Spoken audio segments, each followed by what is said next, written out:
കൊടുങ്ങല്ലൂർ കോട്ടപ്പുറം ദേശീയപാതയിലെ പാലത്തിന്റെ നിർമ്മാണത്തിൽ അപാകതയെന്ന പരാതി. കോൺക്രീറ്റ് തൂണുകളുടെ കമ്പികൾ പുറത്തു കാണുന്ന നിലയിലും തുരുമ്പെടുത്ത അവസ്ഥയിലുമാണ്. നിർമ്മാണ പിഴവ് മൂലം പാലത്തിന് ബലക്ഷയമുണ്ടാകുമെന്ന് നാട്ടുകാർ പരാതിപ്പെടുന്നു.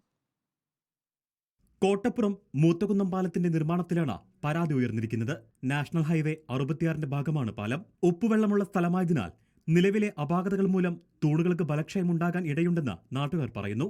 പാലം നിർമ്മാണത്തിൽ ഗുണനിലവാരം പോരെന്ന പരാതിയും നാട്ടുകാർ ഉയർത്തുന്നുണ്ട്. കട്ടുപ്പാണ് ഈ പുഴയിൽ, അതായത് 1 കിലോമീറ്റർ ചെന്ന് കഴിഞ്ഞാൽ കടലാണ്. ഇത്രമാത്രം കട്ടുപ്പിൽ നിൽക്കുന്ന ഈ സ്ഥലത്ത് ഈ കോൺക്രീറ്റിൽ അടന്നു പോയിരിക്കുന്നു.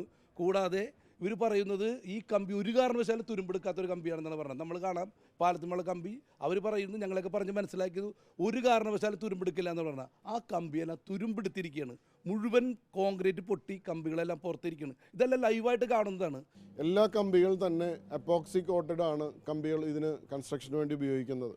ആ എപ്പോക്സി കമ്പികളാണ് ഇന്ന് തുരുമ്പെടുത്ത് വളരെ മോശമായ രീതിയിൽ ഇന്ന് ആ പില്ലർമ നിൽക്കുന്നത് എന്നുള്ളത് ഞങ്ങളെ സംബന്ധിച്ച്, ഒരു ജനപ്രതിനിധികളെ സംബന്ധിച്ച് അല്ലെങ്കിൽ പൊതുപ്രവർത്തകരെ സംബന്ധിച്ചൊക്കെ വളരെ ആശങ്കാജനകമാണ് ഇന്നത്തെ ഈ കൺസ്ട്രക്ഷൻ. നിർമ്മാണത്തിൽ അപാകതയെന്ന ആരോപണം കരാർ കമ്പനി തള്ളി. അതേസമയം നാട്ടുകാരുടെ ആശങ്ക പരിഹരിക്കുമെന്ന് കമ്പനി അറിയിച്ചു. ദേശീയപാത ഉദ്യോഗസ്ഥരും സംഭവത്തിൽ വിശദീകരണം തേടിയിരുന്നു. റിപ്പോർട്ടർ, തൃശൂർ.